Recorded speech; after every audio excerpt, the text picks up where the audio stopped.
I think I became aware of Gerald Scarfe through magazines in the probably the late 1960s or 1970s, with his involvement with Pink Floyd and The Wall and the cartoon that he did with them. So I think that was when I really became aware of this chap being somewhat different and more avant-garde than the rest of the cartoonists.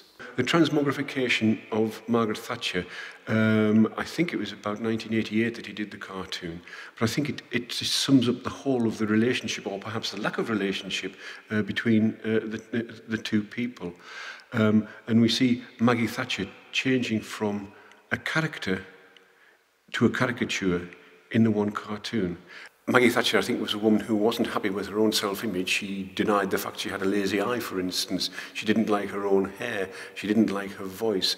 So I think she was probably the first prominent politician who had a private image of herself which didn't meet with the public image. But I think that what Gerald Scarfe has done is quite different from a lot of other cartoonists. Not only is the pithy satire there, but I think he is actually moulded the way a very prominent politician perceived herself. So I think he has created a caricature which Maggie Thatcher adopted and tried to follow.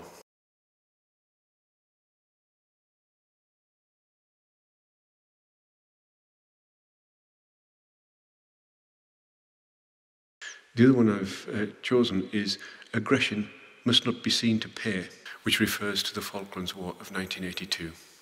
And I think this is where Maggie Thatcher lost her own identity and completely assumed the caricature which Gerald Scarfe had created around her and for her.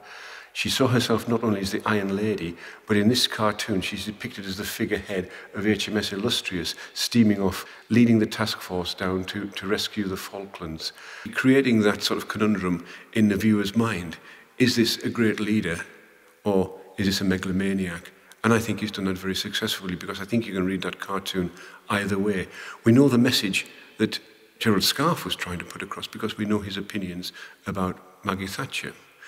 I don't think Maggie Thatcher cared so much about the message. I think she cared about the image that he had created for her, and she adopted it.